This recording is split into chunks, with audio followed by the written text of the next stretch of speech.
Yeah, let the big dog hunt. Hello again, everybody. Joe Staszak, along with my good friend Steve Kallas. Time for another episode of Kallas Remarks, episode 256 or thereabouts. Week 3 in the NFL is upon us. Began last night, Steven. First of all, how are you, my man? You look good. All good, Joe. Great to be with you as always. You too. Hey, Carolina, I thought they'd be good this year. They're 3-0. They haven't been quite dominant, and they played the Jets, and they played the Texans, and they played the Saints, and we don't know what the Saints are yet. But 3-0 is 3-0. But they did lose Christian McCaffrey to a hamstring last night. Sam Darnold looks a lot better in Carolina than he did with the Jets. Of course, he has a little bit more protection and a running game, or he had one. Where are you with Carolina? I think now they just became a better than average team. We still don't really know what they are because we don't really know what the Saints are. Jameis Winston is now thrown for what? 259 yards combined in 2 games. So you can tell me all you want about the touchdowns in week 1, but he kind of looked a little like the old Jameis. He threw a couple up for grabs that were picked off. He's not going to be any different. I think that's a big advantage for the Patriots this week coming. I'm sure we'll get to those games in a little bit, but he took a step back. You just don't know what he's going to be. And don't forget, Taysom Hill is still there. And I understand the move for Jameis if you relegated him early on, but I don't think people were really sold after the first week when, again, he had 95 yards through 3.5 quarters, 95 yards passing. Then he threw that 50-whatever yard bomb for a touchdown that was meaningless. And then the other day, I think he threw for 111 yards. And those are just unfathomable in today's NFL that you could only throw for that many yards. So, and plus now they're playing Bill Belichick. Jameis isn't a rookie, but I heard Belichick talking about Jameis Winston. You would have thought he was like Tom Brady. He threw for 5,000 yards one year, and he's athletic and he makes the throws. And he didn't mention that he's averaging 130 yards a game passing. Yeah, and he also didn't mention the famous 30 and 30. But that's what Belichick. That's what all the coaches do. The team we're playing is great. So. I think Carolina is a little better than average. To me, they really haven't beaten anybody, but to lose McCaffrey makes them average to slightly above. With McCaffrey, again, and they have a good defense so far. Again, as you said, who are they playing? But we'll just have to wait and see. I don't think they're certainly the threat they were without McCaffrey. And don't forget, they didn't have him virtually all the season last year. But he does take a pounding, and they were talking about him getting 30 touches a game. Even Steve Smith Sr. before said that would be the all-time record. The record's like 490. That would be 510. And we love McCaffrey, but he's not as he gets older, I don't think he's going to be able to play 15, let alone 17. And I know they haven't announced what he's missing, but these hamstrings seem to be worse and worse like every year. And you got to be careful with a hamstring when you bring them back. So you might have to even keep them an extra week. Exactly. So we'll see. But, it's a good win for them. It's a good start. Sam Darnold isn't as bad as he was with the Jets, but you've already explained the reasons. And don't forget, he has Robbie Anderson there. The one good thing the Jets had 2 years ago was Sam Darnold and Robbie Anderson, and they've been reunited. So there's a good chemistry there. That's no fluke. So I think they'll be okay. But if we're going to talk playoffs now, you got to tell me when McCaffrey's coming back. Excellent point. We talk and we laugh about this all the time because one week this happens and the next week this happens and you can't make any sense of it. Eagles look so good in week 1 against probably a very bad Atlanta team. I liked them against San Francisco because of the line a little bit, and I thought they looked pretty clean except for some penalties the week before. San Fran's second road game in a row, all the way across country. And really, I still think that was the right side because the Eagles had the game and they really let it get away. A touchdown was called back, and it was a good call. Jalen Reagor's foot stepped out. Then they had a field goal block. 1st and goal with the 1. I thought Nick Sirianni did not do anything to help his reputation down there. They tried a Philly special with Greg Ward. It was just a mess. And then that turned into a turnover on downs, and San Fran goes 97 yards to score the 14-point swing at the end of the first half. They found themselves down. They were never really in it after that. Where are you with the Eagles right now? Nick Sirianni after 2 games. I think you're really going to find out Monday night because the Eagles are clearly with a new coach and essentially a new quarterback. They're clearly a work in progress. And they lost the 2 Brandons. That's a big loss on offense and defense. Huge. And I think it's still it's not horrific like last year, but it's not a good division. And we're going to find out Monday. Obviously, Eagles go down to Dallas. But we're going to find out whether Dallas is up here over everybody because the Giants are not good. Washington, I still think, but their defense has to play like their defense. If their defense plays like they played the first 2 games, they're not even a competitor for the NFC East. Mm-hmm. And it might just be between Dallas and the Eagles. But I think you're going to find out a lot this weekend. I think the Eagles are still a work in progress. Hurts was really good the first game. The coach is the coach. He's still almost, I don't want to say he's a fish out of water, but to me, he's not quite there yet. He's in Philly now. He's not in Kansas, Toto. Right. And, Philly and, I mentioned to you off camera about the Jets coach who's cracking jokes at these press conferences, and he doesn't know what's coming down the pike because I think the Jets are terrible. So these coaches who show up in these big market, well, mainly Northeast, frankly, New England, New York, 2 teams, Philly, those are tough places. New England's had so much success, but we'll see what Belichick's going to do now because, he's got to win this year. And I know we're going to talk about Tampa and the Rams, but the I won't say bigger game, but the more interesting game is the week after when Tampa goes to New England. And there's already a lot going on behind the scenes there. But I think we find out what we need to know about the Eagles this Monday. I think we will too. I mean, Dallas is a field goal away from being 2-0 and beating a good Chargers team, and they almost beat the champs. Don't know where they are yet. Line is 4. I think that's appropriate. So I'm going to talk about a game that, again, was almost inexplicable. By the way it developed and the way it ended, the Chiefs had an 11-point lead over the Ravens in the fourth quarter. Let it slip away. These are the champs. They struggled against the Browns. The Ravens, they lose, it's guys to ACL injuries and whatnot. Lamar Jackson, the monkey on the back, can't beat the Chiefs and whatnot, can't come up big in big games. What did you think of that comeback and how that all went down with the Ravens winning that game? Well, you can tell me how they won the game. They couldn't even beat the Las Vegas Raiders.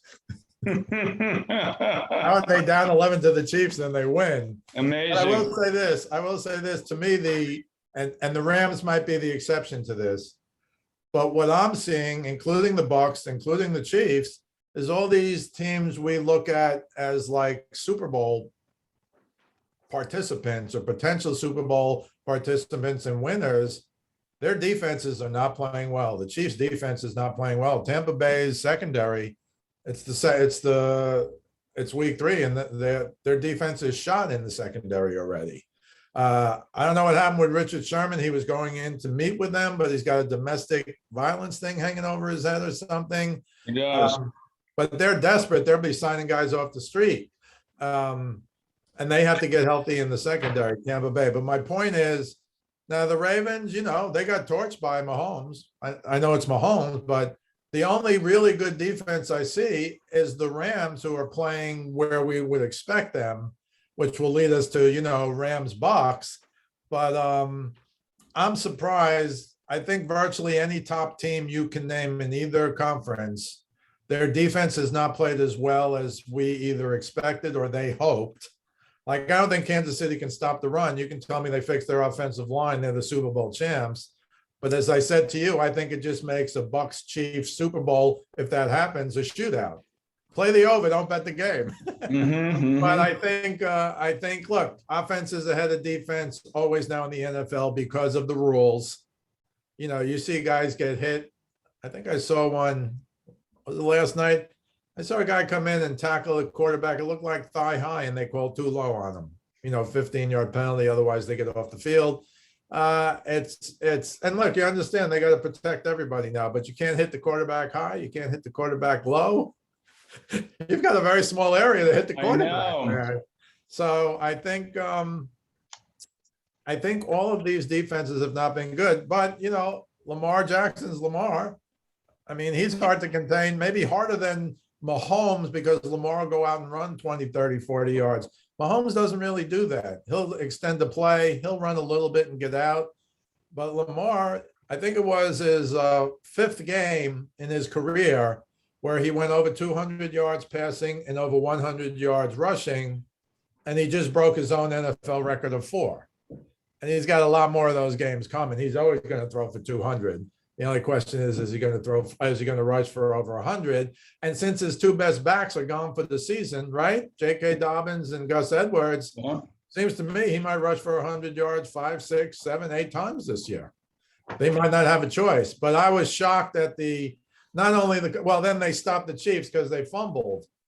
Hilaire Smith, the running back, fumbled, and that's how they ended the game. And don't forget, they went for it on 4th and 1. When Baltimore got the ball back, it's 4th and 1 on their own 46 with 1:05 left. You don't want to give any time to Mahomes. You saw the famous Harbaugh runs out and says, Lamar, do you want to go for it? And then afterwards he said, we were going to go for it anyway. But he said he knew Lamar would say yes. And Lamar said after the game, of course he's saying yes. What's he going to say? No?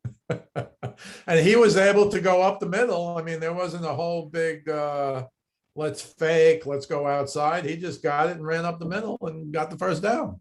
And that's why the game was over. I think you're going to see more of that, Joe. If the other quarterback is Brady or Mahomes, or maybe even if it's Lamar Jackson, Aaron Rodgers, I think you're going to see more teams gamble on that side of the ball because they know if they kick it away, and they could have kicked it away and had Mahomes, 80 yards from the goal line, but even whatever it was, 40 yards from a field goal, you just don't want to put the ball in the hands of these guys. They're too good, and the rules are too in their favor. So was I very surprised? Absolutely, that they came back, and more so that Mahomes couldn't get it done. But again, that's because there was a fumble. Just like with Mac Jones week 1, he got the job done. He pulled a Brady, he drove him down the field, but then they had a fumble, and that's why they didn't win their first game against Miami. So these guys can't do everything, and they can't run the ball, most of them.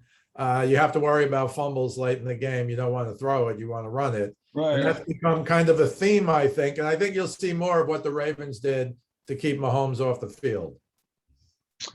Talk about this week a little bit. And we'll talk a little bit more about they're one of my plays out of principle. Brady's giving 1 point, so I'll take that any day. Although it's a tough gig in LA, playing Matthew Stafford and that squad who's 2-0, and Tampa Bay, they won by putting up 48 points last week, but 2 of them were pick sixes late in the game. I mean, they weren't even going to cover the number against Atlanta. Got a little lucky there at the end. Haven't been too impressive defensively, but I'll still go with Brady out of principle. What do you think about that game? Yeah, I'm kind of with you on Brady. It's interesting to me because I went back and just did some research on the game last year, and I think the Bucs were 7-3, and they played on a Monday night, and the Rams beat them. But Brady had a horrific game, and everyone says, "Oh, the Rams have an advantage." Last year, Brady only threw for 54%. And his yards per attempt was the lowest of the year for him. And so the Rams with interior pressure, blah, blah, blah. And my answer to that is, yeah, but they lost 27-24. Brady played as terribly as Brady can play. And don't forget, it was still in this 8, 9, 10. They got clobbered by New Orleans. They lost to the Rams. It was right after that they became the Bucs. Although I agree with you, this year, they did cover the number because of 2 pick sixes. But I think I'll give you one other stat that my son sent me, and I don't put as much into it as he did, but Matthew Stafford is 8-67 against teams with a winning record. And as I texted back to him, yeah, but that's as a Lion. Right. That's correct. But, can Matthew Stafford win the big one? Well, he's 0-3 in the playoffs. And this is probably the biggest game, other than a playoff game, all of which he lost, of his career. But I think the Bucs are better now than they were last year, but they have to get it together defensively. And can the Rams score on them? Absolutely. Cooper Kupp killed them last year. I think he had like 152 yards receiving or something. And don't forget, in that famous Patriots-Rams Super Bowl, Cooper Kupp didn't play, right? I mean, that was one of the biggest stories of the Super Bowl that everyone's forgotten, 13-3. Right. No, I remember. So I think I do. I'm with you. I like Brady.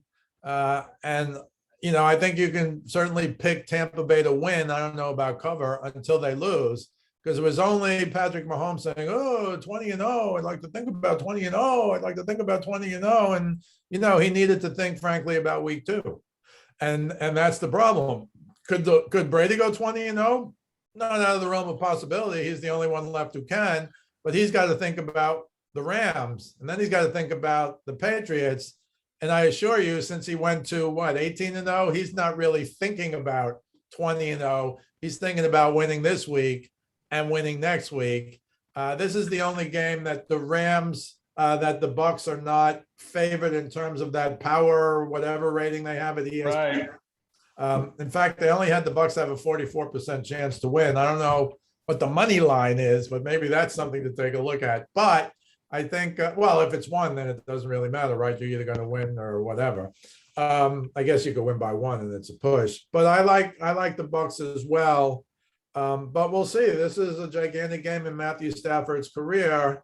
And much as I like our guy, the defensive coordinator, because of his blitzing, he's not quite Belichick and whoever the defensive coordinator of the Patriots is.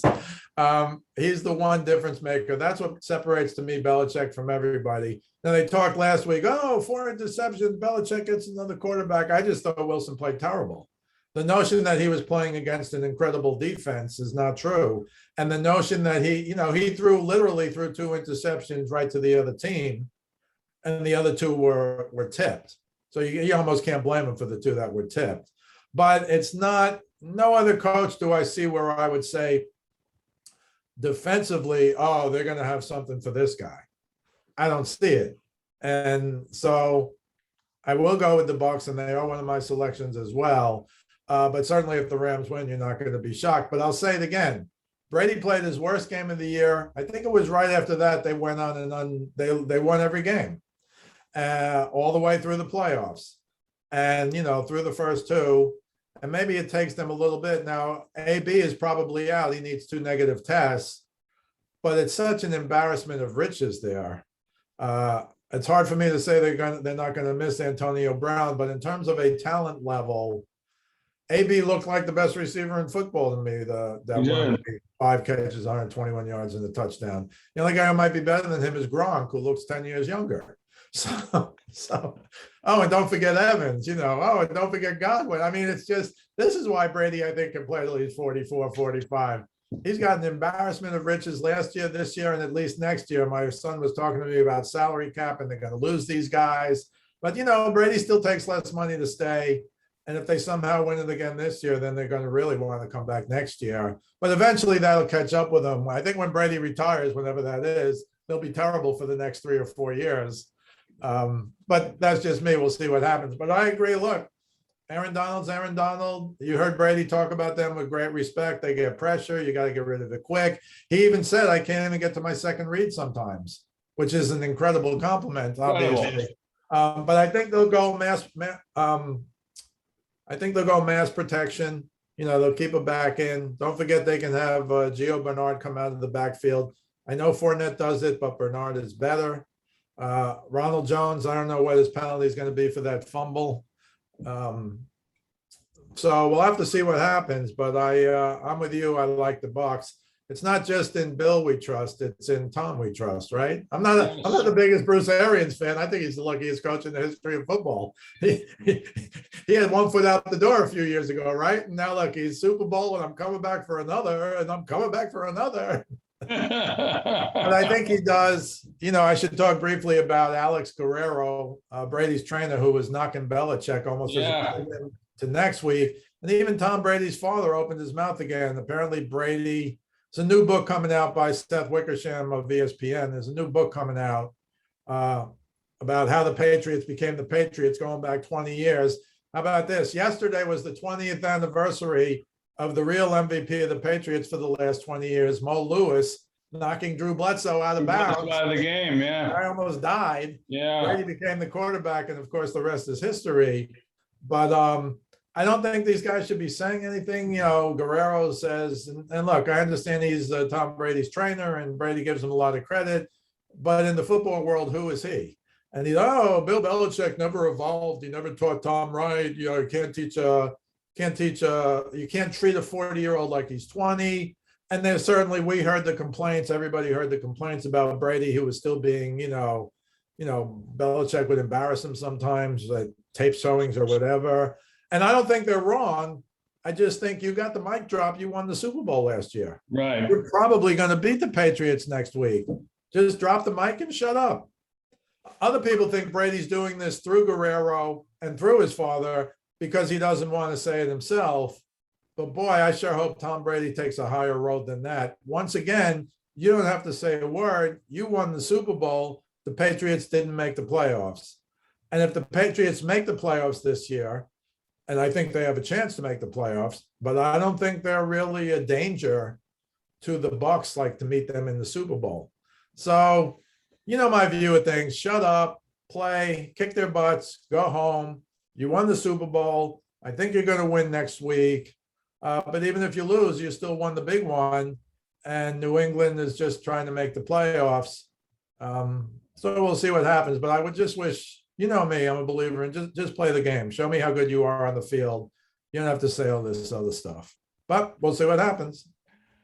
Yeah, well, I've been it's hard not to follow Carson Wentz and, find out what's going on in there because he's just getting, there's a guy named, I can't remember his name, but he's a reporter and he's been killing Wentz since he got there over the anti-vaxxing thing and the never taking responsibility and breaking his foot in camp. And then he did come back to start game one, 2 ankle sprains. And, people talk about it, still playing reckless. Can you get that out? Like Michael Vick, it was hard to really get. Some guys just like to play reckless because they're trying to win the game on every play. That might be Carson Wentz.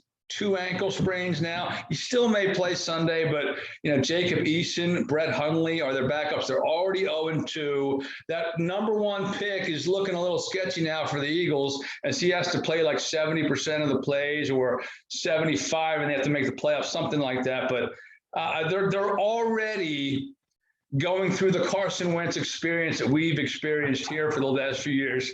What do you think of that mess in Indy? Well, it looks like finally the rest of the world is picking up on like Joe Staszak from 3 years ago or 4 years ago. The guy was hurt his senior year at North Dakota State, and he's been hurt a lot as a pro. He was going to win the MVP, and I thought did something stupid. His head. Right. So everyone's kind of now they're putting up all the charts of all his injuries and how many games. That's like 4-year-old news now. Yes. So I feel bad for him because he really does seem upset. I don't know if you saw the press conference. I guess I kind of let the team down. I tried to play. Got it taped up. I just couldn't go. And I don't know how you can even get something taped up with 2 sprained ankles and go. What, is he in a wheelchair? I don't want to make fun of Carson Wentz because he's had his moments and he is a talented guy. But I think you're right from years ago. The focus really has to be, can this guy stay on the field? And oh, by the way, if he can't, which you don't think he can, you can't have Jacob Eason as your backup. Where's Cam Newton? Dare I say, where's Nick Foles? But I guess they would never trade for Nick. No, I'm not even trying to be funny. They would never trade for Nick Foles to back up Carson Wentz. I'm sure he's available. Yes, he is. The 3rd-string quarterback. He's got a statue of himself outside the league. He's a 3rd-string quarterback. I don't think he cares because I think he's still got he's all cashed up. He's all cashed up. Nowadays, frankly, if you get 1 Super Bowl, you're it. You're it. You get the big money. You get Joe Flacco money. You're in the club. You got $50 million in Jacksonville. Right. So I think I'm sure he wants to play, but we put Nick Foles in the same category, and we love Nick Foles, of course. we put him in the same category with Fitzmagic. You know, these guys look like the guys who come in and they can get you 4 or 5 wins. They can really spark a team like last year behind Tua, who's now out. You know, I like Jacoby Brissett, but he's to me, he's not Fitzpatrick, frankly. Never mind the guy who can come in and win a bunch of games. But Miami has a good defense. We'll see with them as well. But you know, we talked about Tua. I know you're a big Tua fan, but he's a little guy. Yeah. A guy hits him solidly, breaks 11 ribs now. He didn't have bruised ribs. He broke 11 ribs. I'm out on Tua. I'm out. Right. So, but you know, this guy probably can't even take a deep breath right now. So, you know, the ribs are tough because you can't laugh. If you laugh, you keel over in pain. So I don't know when he's coming back, but once again, I don't know if Cam's the answer. But I think he's home waiting for someone to really get hurt. Now we've had a bunch of injuries, but you know, Andy Dalton gets hurt and they got 3 guys and the coach has said when Dalton's healthy, he's going to start ahead of Justin Fields. Now, can Justin Fields change that this weekend? Absolutely. You know, we've seen it plenty of times when quarterbacks play out of their mind and the starter allegedly comes back, it's his job. And, oh, yeah, well, we're going to give him 1 more week of rest and then the backup plays great again and he's the starter. That happens. Your job is not guaranteed when you get hurt, especially in today's NFL. Totally agree, man. Totally agree. All right, let's do picks because there's some games we haven't talked about yet, but we'll talk about in this pick segment. Why don't you go first? Talk about last week, how you did, how you are for the year, and what do you like this week? Yeah, last week I was 2-1. I like Denver over the Jags, no problem. New England over the Jets, no problem. I did take Arizona -4.5 though over the Vikings, and you know, give the Vikings credit. They lost by 1, but they did have a field goal, you know, to win the game. They missed a 37-yarder. So 2-1, 4-2 for the year.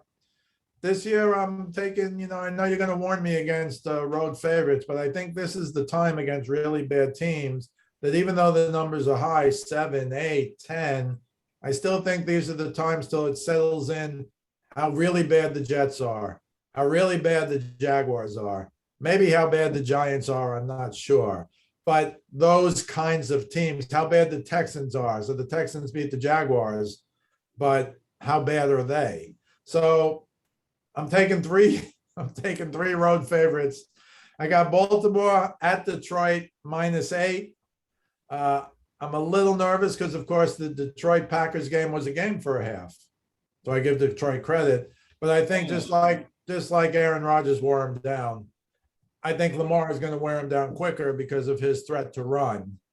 And I just think that's going to be a blowout. I also even like better Arizona -8 at Jacksonville because they're playing Jacksonville. Detroit has shown some signs. Jacksonville to me has not really, plus the Texans beat them 37-21. And plus, Lawrence looks like a rookie quarterback. You know, a lot of these great quarterbacks, was it like Troy Aikman, who was 3-13, or Peyton Manning? Peyton Manning holds the rookie interception record. 28. And he didn't say this, but others said it.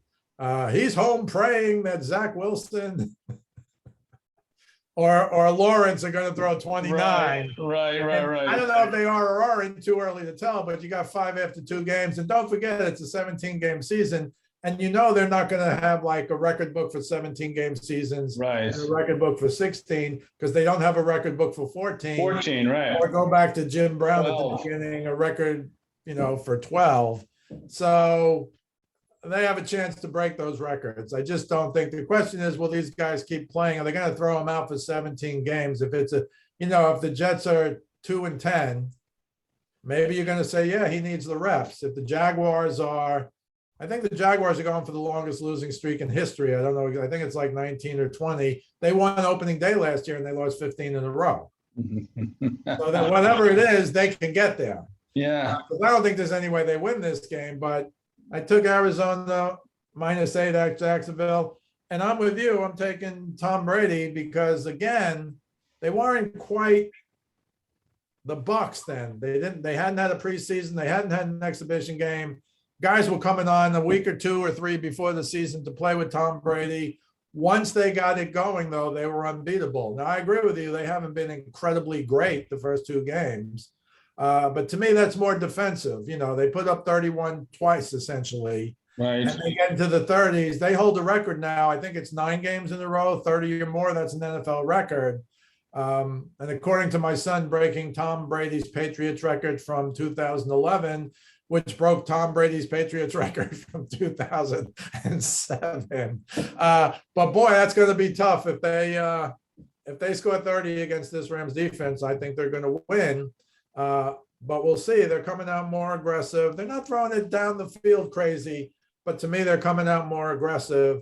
And I'll say it again. They had a full training camp. They had exhibition games. They've been together for a year. They got all 22 starters back. The safety is back.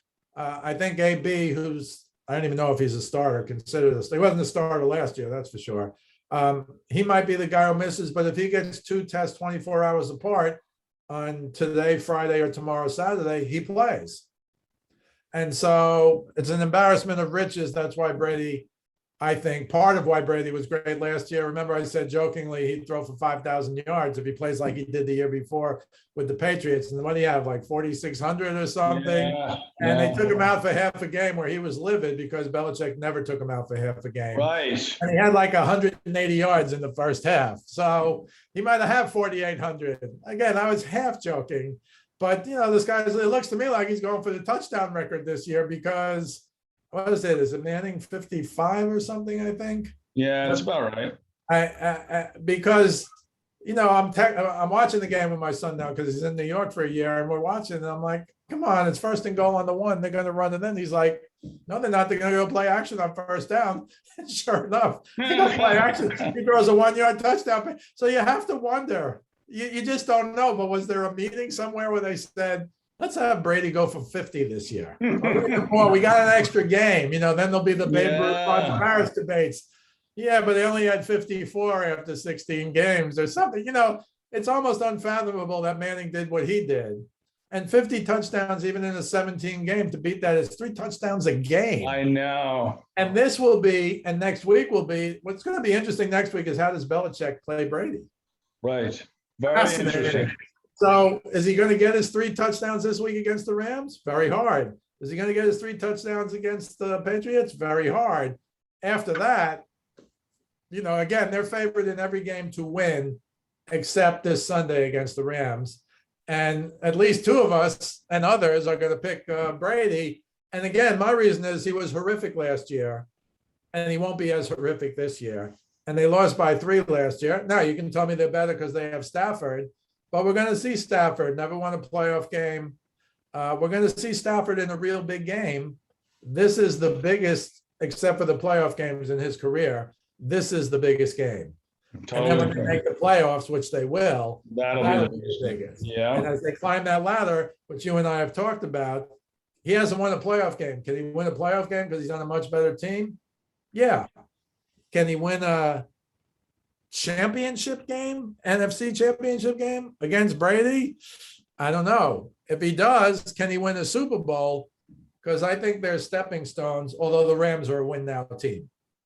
Agreed. Definitely agree. I think. How about your picks? I like him a lot, and he's been on a bad team. And that record, he said, what was it, like 8-69 against winning? That's not good. But he was with the. He's in a different environment now, and I think it's going to be an interesting game on Sunday. Yeah. I got 4 picks. I usually go 3, but I threw in a principal pick. I already mentioned it already. I like Tampa Bay right now. They are a 1-point favorite. That could swing. I've seen it pick them at places. So I basically picked the winner of the game, and I'll go with 12 out of principle. Chargers, this line scares me a little bit because I think it's high. I mean, the Chiefs very well be 0-2. They give up a lot of points. Chargers getting 7. They're a pretty good squad. 7 points at the Chiefs. I'll still take it, even though I might, slap myself later. I like the Pats. Minus the 3. I know they don't have Brady anymore, but they're still. They still look Belichickian sometimes without him. I mean, last week, they abused the quarterback of the Jets, and that's what Brady does, or Belichick does to rookie quarterbacks. I think they win and cover that game. And I like the Raiders. I think the Raiders are balling out this year. I thought it was an impressive win in Pittsburgh, impressive win over the Ravens. I like Derek Carr more than other people. I'll take them minus the 3.5 points over the Dolphins, who I believe will have Jacoby Brissett start this week instead of Tua. Last week, I had the Texans plus the points against the Browns. They won and they lost but covered. I had the Pats, as you did, they covered, and I had the Bengals. They were getting to, they lost by a field goal. So I'm 4-2 on the year, and we're both having a decent start. Let's keep it going, bro. All right, let's talk a little baseball before we get out of here. Again, we're getting closer and closer to October, and the division races, wild card races heating up. What are you seeing? Well, I just want to read the schedules on the AL wild card because it's really 3 teams, maybe 4 if you count the Mariners. But we talked last week and the week before, the Red Sox have the easiest schedule the rest of the year, and you're going to see that now. So the Red Sox have the first wild card in the American League. They're 2 up on the Yankees. But their final schedule is now. Yankees and Red Sox play a 3-game series now. So this is like a gigantic, it's not just Red Sox Yankees, it's Red Sox Yankees for maybe quite possibly a wild card spot. They in theory could wind up, that could be the game if you can work your pitching right. It could be Sale, who's 5-0, I think, maybe even 6-0. It's Sale against Garrett Cole. That would be interesting. But the reason the Red Sox are going to win the first wild card, in my opinion, is they're 2 games up right now. They play the Yankees 3, but then they go to Baltimore to play the Orioles, and then they go to Washington to play the Nationals. That's why they have the easiest schedule. They should win virtually all of those final 2 series. It's baseball, so they won't win all of them. But, the Yankees right now have the second wild card. They're ahead of the Blue Jays, but they have a brutal schedule. They got to go to Boston, then they got to go to Toronto, and then they finish with 3 at Yankee Stadium against Tampa Bay. And the question is, Tampa Bay has already clinched first in the East. I mean, that's a pretty, think about that, the AL East division. You got the 3 main contenders for the 2 wild cards, and Tampa Bay is like 8 or 9 games ahead of both of them. But what will Tampa Bay do? Will it be like an NFL team? Will they be resting their veterans? They'll certainly be starting their pitching in the way they want it to be for the playoffs. So you don't know who the Yankees are going to see those last 3 games.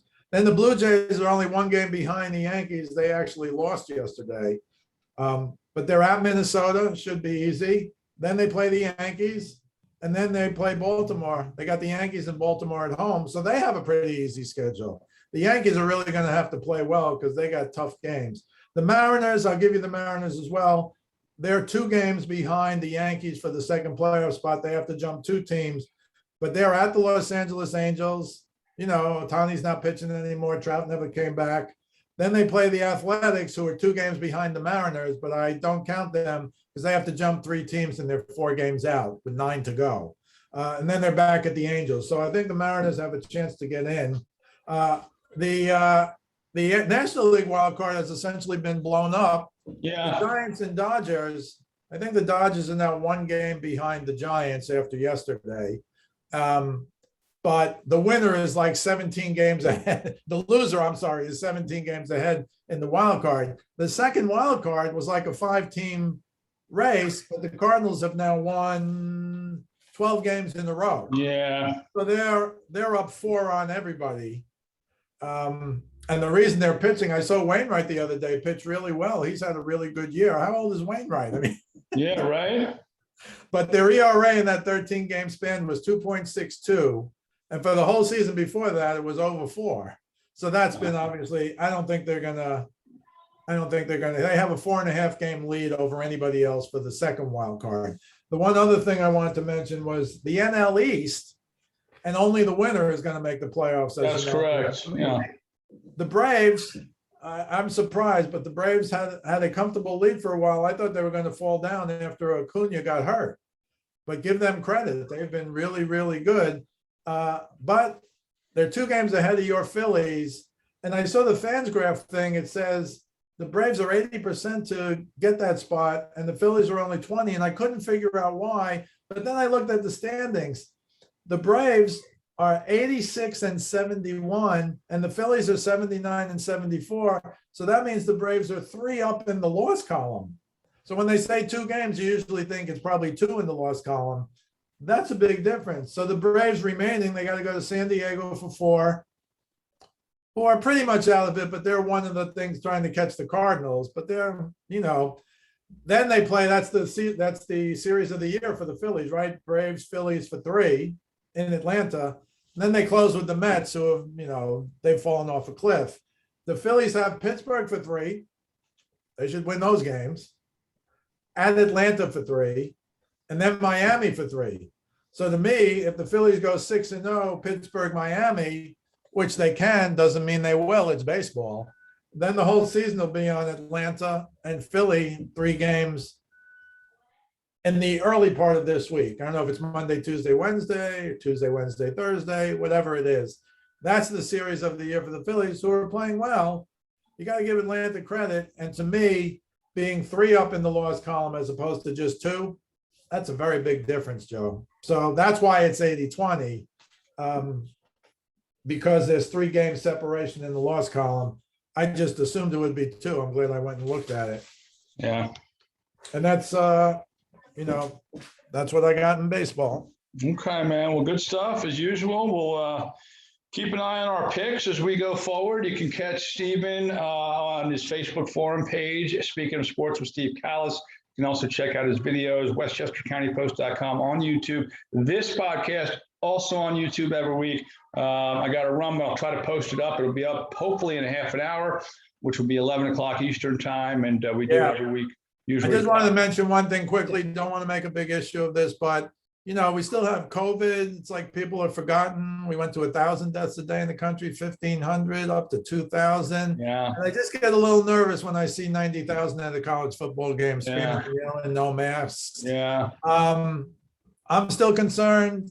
I've been invited to go to baseball games with 40,000 in the stands. I don't want to go yet. That might be overcautious. I'm just a little worried because we can't really get over this hump. Right. And I think it's a big concern. We just kind of, I don't want to say yawn, but 1,500 Americans die every day. And we just, let's go on. I can tell you in New York, this de Blasio wants to open New York so badly. Broadway's open. The Yankees and the Mets have big crowds, and the Buffalo Bills, because it's a New York State thing. And, I got to say, it's concerning to me because I live in a place where people were dying on gurneys in hospitals because they couldn't get a room a year ago, maybe a year and a couple of months ago. Right. And it was horrific. And we all kind of took note of that. Now, I don't know if we all think it's in the South or whatever. I just think it's something to be concerned about. I would be reluctant to go. And I can tell you in New York, 1 million kids went back to school last week, no remote learning allowed. And in the first week, 1 school was closed now, remote learning for 2 weeks. They've had hundreds, if not 1,000 cases. And I think you're going to find out now that they've been back for 10 days. I think we're going to see what's going to happen in New York. I think you should have a remote option for the parents of these kids. I know you have kids that age group, frankly. Yeah. But you should at least, I'm not saying you should send them or not send them, but I am saying you should have the option. And 1 million kids don't have that option in New York City. Yeah. No, I know we're not even close to being over this, and certainly not something to keep our eye on. I know everyone's jumping at the gun, but probably a little too early, Steve. I think you're right. We'll keep an eye on it, and pray for the ones that have come down with it, and hopefully this thing can get taken care of sooner rather than later. You can follow me on Twitter at Staszak975. Steve, great job as usual, and we will catch you next week, bro. Always a pleasure, Joe. You too. All right, folks. Appreciate it. God bless. Enjoy the games. Talk to you next Friday.